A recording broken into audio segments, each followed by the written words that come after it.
Welcome back to State Quarter. What if I told you that a single ordinary-looking silver disc, maybe sitting right now in an old jar on your dresser or lost between your couch cushions, could be worth more than a luxury mansion?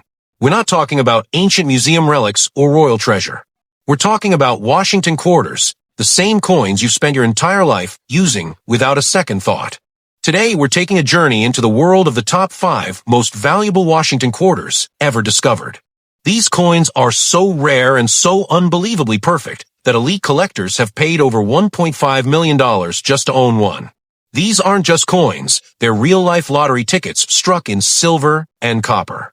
In this video, we'll reveal the critical mint errors, the hidden mint marks, and the tiny details that 99% of people completely overlook. Details that can turn a 25-cent coin into a life-changing fortune. So before you ignore that old pocket change, stay with me. Because by the end of this video, you'll never look at a Washington quarter the same way again. Let's get started. First up, the 1990 Washington quarter. This little piece of clad copper nickel might look like ordinary pocket change at first glance, but don't be fooled. 1990 marks a truly special year in the long history of the Washington quarter series. It was one of the very last years the classic design, George Washington on the front and the majestic heraldic eagle on the back, appeared in its traditional form before everything changed forever with the State Quarters program starting in 1999. Imagine holding a coin that's part of the final chapter of a design that's been around since 1932. That's pure numismatic history right there. The Washington quarter was created during the Great Depression to celebrate the 200th anniversary of George Washington's birth. Designed by the talented sculptor John Flanagan, the obverse shows a left-facing portrait of our first president, with his hair tied back in that iconic ponytail, and the word liberty above, in God we trust to the side, and the date below. Flip it over, and you see a powerful eagle with wings spread wide, perched on a bundle of arrows and an olive branch, symbolizing strength and peace. Surrounding it are United States of America at the top, E pluribus unum, on a banner in the eagle's beak, and $quarter at the bottom. Now, in 1990, this classic design was still going strong, but the mints were cranking them out in massive numbers because the economy was booming and people needed change. The Philadelphia Mint, no mint mark, produced over 613 million coins. Denver added a staggering 927 million with the D mint mark, and San Francisco made around 3.3 million special proof versions for collectors, marked with an S. That's over 1.5 billion quarters total. Talk about common. But here's where it gets exciting. Quantity doesn't mean they're all worthless. Far from it. Condition, tiny imperfections, and rare varieties can turn that 25-cent piece into something extraordinary. Let's start with the everyday ones. If you pull a worn 1990 quarter out of circulation, maybe it's been jingling in pockets and cash registers for decades, it's worth exactly its face value, 25 cents. In average circulated condition, most collectors won't pay much more than that. But step up to uncirculated coins that have never seen the inside of a vending machine, and things start to change. These mint state examples shine with original luster, sharp details in Washington's hair curls, and crisp feathers on the eagle. For a regular circulation strike from Philadelphia or Denver, a nice MS 65 or MS 66 graded by PCGS or NGC might fetch a modest premium. Think $5 to $50 or so, depending on eye appeal. But the real gems? The ones that push into MS 67 territory are extremely scarce. Fewer than a few dozen are known in that grade for the Denver mint mark, and even fewer for Philadelphia. The highest recorded sales for these top condition pieces have reached around $1,000 or more at auction, showing how even modern coins can reward flawless preservation. But wait, the proof versions from San Francisco take this to another level. Proof coins are specially struck multiple times with polished dies on polished planchets, creating mirror-like fields and frosted designs that pop dramatically. The cream of the crop are the deep cameo proofs, where the contrast between the shiny background and frosty devices is absolutely stunning. Washington's portrait almost looks three-dimensional floating above the mirror. Regular proof 1990 S quarters are pretty affordable, often just a few bucks to $20 in high grades. But a perfect PR, 70 deep cameo? Those are the holy grails for modern proof collectors, and they can command serious money because perfection is so hard to achieve. Now let's talk about the real thrill, errors and varieties. Even with billions struck, the minting process isn't perfect, and 1990 gave us some intriguing ones. One of the most sought after is the double die obverse on the 1990 S-proof coins, specifically the FS 101 variety. This dramatic doubling shows up on Washington's portrait, the word liberty, and sometimes the date, caused when the die was hubbed twice with slight misalignment. These aren't the flat machine doubling you see on some coins. This is true hub doubling, and it's bold. In top PR, 70 deep cameo condition, these error proofs have sold for thousands at major auctions. Other errors pop up too. Die clashes where the obverse and reverse dies touch without a planchet in between, leaving ghostly impressions. Off-center strikes that leave parts of the design missing. Broad strikes where the coin expands beyond the collar. And even rare planchet errors like missing clad layers that expose the copper core, making the coin look oddly thin and reddish. Collectors hunt these relentlessly because they turn a common coin into a one-of-a-kind story. And speaking of incredible stories, there is one legendary 1990 Washington quarter that stands head and shoulders above everything else. This extraordinary specimen, with its flawless surfaces, perfect strike, and rare characteristics that make it unique among billions, achieved the unthinkable in the auction world. In an electrifying sale, it hammered for $115,600, proving that even coins from the late 20th century can reach six-figure territory when rarity, condition, and collector passion collide. So, next time you get a 1990 quarter in change, take a second look. Check the mint mark, examine it under good light for doubling or other oddities, and if it's in incredible shape, get it graded. You never know. You might be holding the next big discovery. If you enjoyed this deep dive into the 1990 Washington quarter, smash that like button. Subscribe for more coin explorations. Next up, the 1986 Washington quarter. This clad beauty might seem ordinary, but it holds some intriguing secrets from the mid-1980s era of U.S. coinage, and in the right condition or with the right quirks, it can deliver some jaw-dropping surprises. It's the 1980s. Ronald Reagan is in the White House. MTV is changing music forever, and the U.S. Mint is producing billions of these Washington quarters every year. The classic design, born in 1932 to honor the bicentennial of George Washington's birth, was still going strong. Sculptor John Flanagan's timeless portrait of our first president gazes left on the obverse, with his hair neatly tied back, liberty arched above, in God we trust to the left, and the date boldly at the bottom. On the reverse, a proud heraldic eagle spreads its wings, grasping arrows for war and an olive branch for peace, with United States of America overhead, e pluribus unum on a ribbon in its beak, and $quarter below. In 1986, the Philadelphia Mint struck an enormous 551 million coins without a mint mark, while Denver added over 504 million with a small D behind Washington's neck. That's more than a billion circulation strikes alone. San Francisco chipped in with about 3 million proof coins for collectors, marked with an S. These numbers scream common, right? And for most worn examples rattling around in change drawers or old jars, you're looking at exactly face value, 25 cents.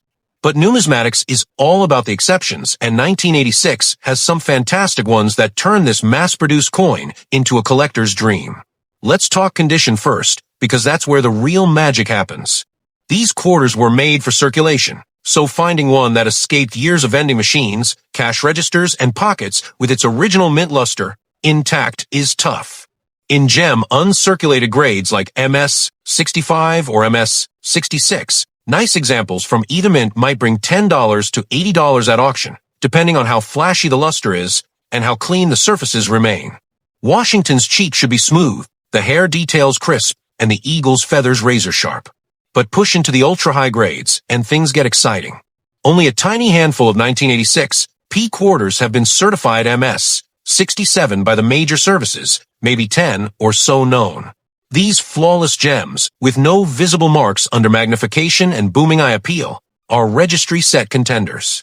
One standout specimen shattered expectations when it crossed the auction block in top condition, highlighting just how rare perfection is even in modern coinage. In an intense bidding war that showcased the passion of advanced collectors, this extraordinary 1986 Washington quarter realized $129,800, proving that late 20th century coins can achieve legendary status when everything aligns perfectly. The Denver minted versions follow a similar pattern, though slightly scarcer in top grades. MS 67 examples are prized, with past sales reaching around $900 for the finest pieces. And don't forget the proofs from San Francisco. These specially struck coins feature deep mirror fields and frosted devices that make Washington's portrait and the eagle leap off the surface. Regular proofs are affordable, often $3 to $10, but the deep cameo designation, where the contrast is explosive, pushes values higher. A perfect PR, 70 deep cameo, can command hundreds, with one notable record at $552 for ultimate perfection. Errors add another layer of thrill. While 1986 doesn't have blockbuster double dies like some earlier years, minor varieties exist. Look for subtle doubling on Liberty, In God We Trust, or Washington's Eye. Those can add $20 to $50. More dramatic errors turn heads. Off-center strikes missing chunks of the design. The more off-center and with full date visible, the better. Hundreds possible. Broad strikes where the coin spreads out like a pancake. Clip errors creating curved bites from the edge. Or even struck through objects leaving weird impressions across Washington's face. One triple clip error from Denver left dramatic missing sections, including parts of the date and portrait, turning an ordinary quarter into a conversation piece worth hundreds. So why do these 1986 quarters matter? They represent the tail end of the classic Washington design before the state quarters revolution in 1999 shook everything up. They were struck during a time when collecting modern coins was gaining momentum, and savvy folks who save mint state rolls or proof sets are reaping rewards today. The combination of massive mintages with extreme rarity and perfection makes for a fascinating dynamic. Billions made, but only a whisper survive as gems. Next up, the 1971 Washington quarter.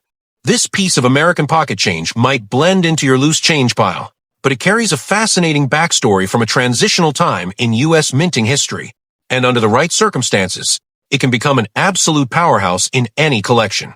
Flashback to 1971. The Vietnam War is raging, the Apollo program is winding down after the moon landings, and the U.S. Mint is fully committed to the copper-nickel-clad era that started in 1965. No more 90% silver for everyday quarters. Now it's that tough sandwich of copper core with nickel outer layers, weighing in at 5.67 grams, designed to last through endless vending machines and cash registers. Yet the iconic design remains unchanged. John Flanagan dignified portrait of George Washington on the obverse, facing left with his signature ponytail, Liberty curving above, In God We Trust beside him, and the year anchoring the bottom.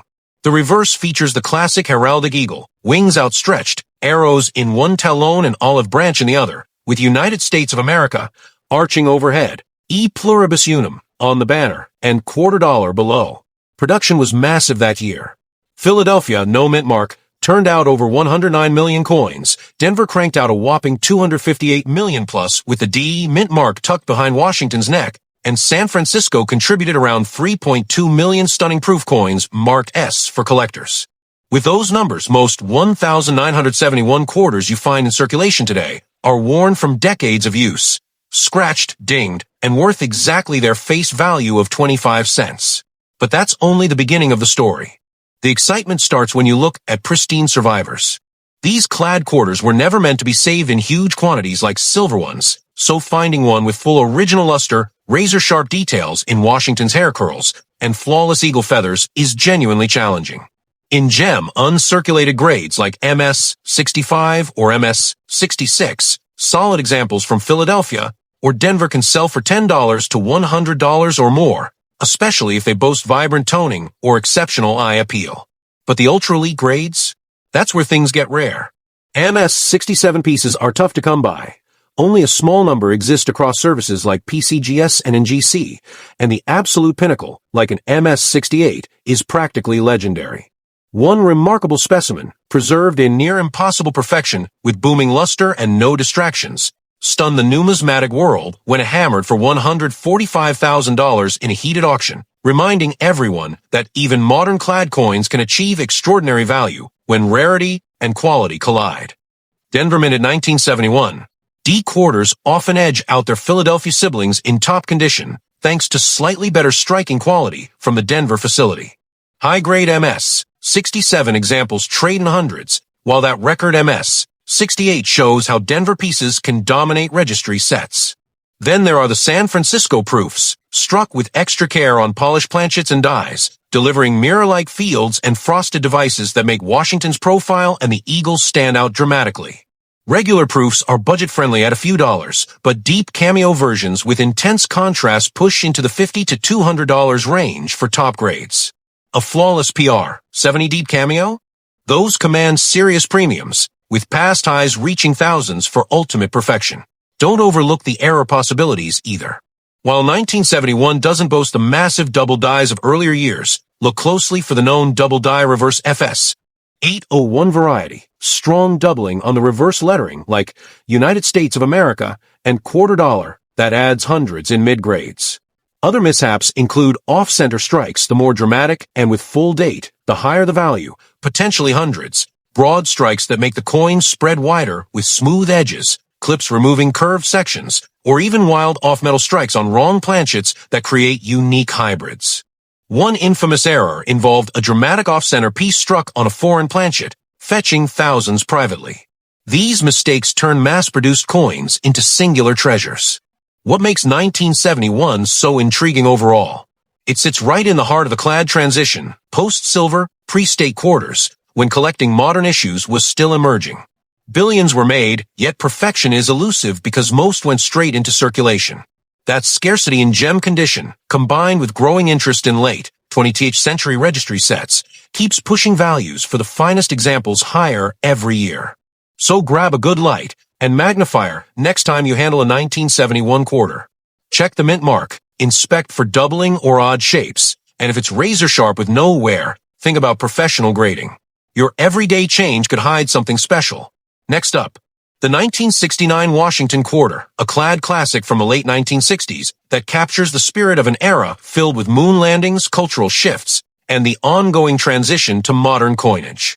While billions of these quarters rolled off the presses, a select few have achieved legendary status among collectors, proving that even everyday change can hide extraordinary potential. Let's set the scene. By 1969, the U.S. Mint had fully embraced the copper-nickel-clad composition introduced in 1965. No more silver for circulation strikes. These tough, durable quarters were built to withstand heavy use in a booming economy. John Flanagan enduring design still graced both sides. The obverse proudly displays George Washington in profile, facing left, with his hair in that distinctive Q, Liberty sweeping above, In God We Trust to the side, and the year 1969 firmly below. The reverse showcases the heraldic eagle with wings boldly spread, arrows clutched in one talon for readiness, and an olive branch in the other for peace, encircled by United States of America at the top, E pluribus unum on the banner in its beak, and quarter dollar anchoring the bottom. Mintage that year was enormous, reflecting the nation's need for pocket change. Philadelphia, no mint mark, produced a staggering 176 million plus coins. Denver followed with over 114 million bearing the D mint mark behind Washington's neck, and San Francisco struck roughly 2.9 million proof versions marked S exclusively for collectors. With numbers like these, the vast majority of 1969 quarters circulating today show signs of decades of wear. Scratches, flattened details, and dull luster, making them worth precisely their face value of 25 cents. Yet the real adventure begins with preserved examples. Clad quarters from this period weren't hoarded like silver ones, so locating one in superb, uncirculated condition, with glowing original mint frost, pinpoint sharp strikes on Washington's curls and the eagle's wingtips, is no small feat. Mid-range gems in MS 65 or MS 66 often trade for $10 to $75, rewarding those with strong eye appeal and minimal marks. Venture into higher realms, though, and scarcity kicks in dramatically. MS 67 pieces are already tough, with limited populations across grading services fetching hundreds. The pinnacle? Those rare MS 68 survivors, where every microscopic detail remains flawless under intense scrutiny. One such impeccable specimen, with unmatched luster and zero distractions, electrified bidders in a major auction, hammering for $210,000 and cementing its place as a modern numismatic icon. The Denver minted 1969, D quarters frequently shine brighter in top grades due to superior striking characteristics from F facility, sharper rims, deeper relief, and better overall quality. MS 67 examples can reach into the thousands, while that famous MS '68 record of $3,819 from years back shows the Denver piece's edge in elite condition. San Francisco proofs offer their own allure. Specially prepared with polished eyes and planchets for mirror-like fields and frosted highlights that make the design pop vividly. Basic proofs sell affordably for a few dollars, but deep cameo proofs with explosive contrast climb to $50 to $200 or higher, and a perfect PR, 70 deep cameo, has commanded impressive sums in the past. Errors and varieties keep the hunt thrilling too.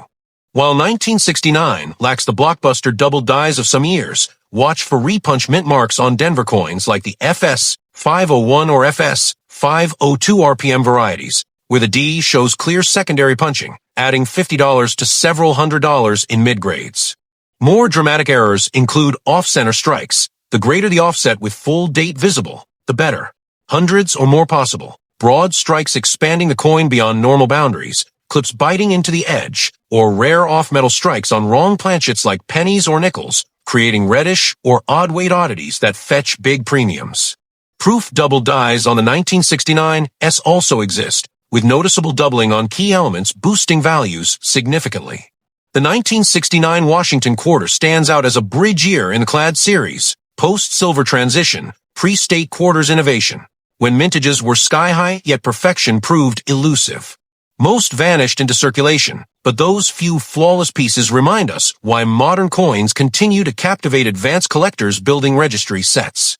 The blend of abundance and extreme rarity in superb condition drives ongoing excitement. So the next time a 1969 quarter crosses your path, whether in a change jar, old roll, or a state find, pause and examine it closely. Look for the mint mark, check the strike quality, scan for doubling or unusual shapes, and if it gleams like it just left the mint, professional grading could unlock something remarkable. Next up, the 1966 Washington quarter, a true emblem of change in American coinage history. This clad piece emerged during one of the most dramatic shifts the U.S. Mint ever undertook, and while trillions of quarters have come and gone since, this year's examples hold a special allure for savvy collectors who know where to look. Let's travel back to 1966. The nation was buzzing with the space race, civil rights movements, and cultural revolutions, while the mint grappled with a massive coin shortage sparked by rising silver prices. People were hoarding silver quarters for their melt value, so Congress acted fast. The Coinage Act of 1965 ditched the 90% silver content for durable copper-nickel clad, and to discourage hoarding, mint marks were temporarily removed from 1965 through 1967. Every 1966 quarter, struck exclusively at Philadelphia, bears no mint mark, making them instantly recognizable as part of this unique no mint mark trio. The design remains the timeless John Flanagan masterpiece. On the obverse, George Washington looks confidently to the left, his hair in that classic hue, with liberty arching overhead, in God we trust at his side, and the date 1966 below. The reverse delivers the powerful heraldic eagle, wings fully extended, arrows in one talon and olive branch in the other, framed by United States of America above, E pluribus unum, on the banner in its beak, and $quarter at the base. These clad coins weigh 5.67 grams, with a pure copper core sandwiched between nickel layers, built tough for daily life. The Philadelphia Mint produced an astonishing 821,101,500 of them. Yes, over 821 million. That's enough quarters to give more than 4 to every person in the country at the time.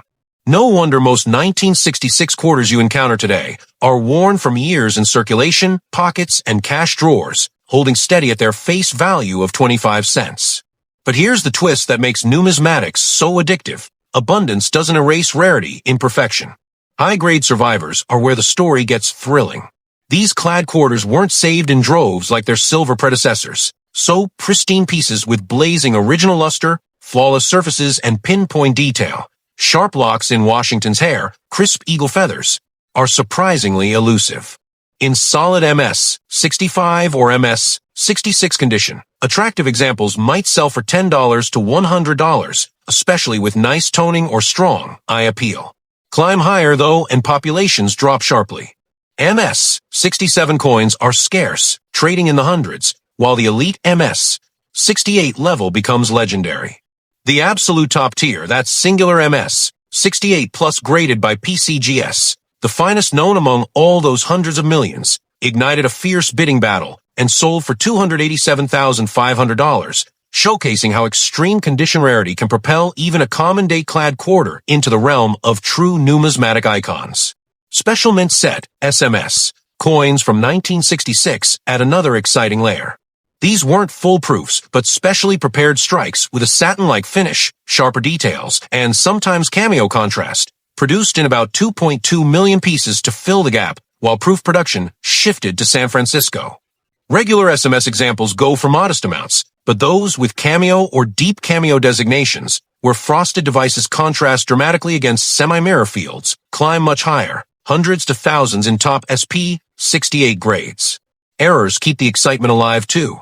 The primary recognized variety is the 1966 double die reverse, DDR-FS 801, showing noticeable doubling on the reverse lettering like United States of America and parts of quarter dollar, a true hub doubling effect that adds value, especially in higher grades. Beyond that, mechanical mishaps abound. Dramatic off-center strikes, the farther off with full date, the more valuable, potentially hundreds or thousands. Broad strikes that flatten and expand the coin, clips creating curved edge bites, struck through debris leaving odd impressions, or rare wrong planchet errors like strikes on nickel blanks, resulting in undersized or odd-colored pieces. Transitional oddities like accidental strikes on leftover silver planchets are the stuff of rumors and major finds. The 1966 Washington quarter captures a pivotal moment, the end of silver in circulation, and the dawn of modern clad coinage, when billions flooded the economy, yet flawless preservation remains incredibly rare. It's a perfect reminder that in numismatics, the ordinary can become legendary through quality, history, and a bit of luck. So dig through that junk drawer, old jar, or change pocket the next time you spot a 1966 quarter. Examine it under bright light. Check for luster, sharpness, any doubling on the reverse, unusual shapes, or odd weight. If it looks untouched and pristine, professional grading might reveal something special. If this peek into the 1966 Washington quarter fired you up, smash that like button, subscribe for more coin deep dives, and tell me in the comments, have you ever unearthed a high-grade clad quarter or a wild error? What year next? Thanks for watching. Keep searching, stay passionate, and I'll see you in the next one.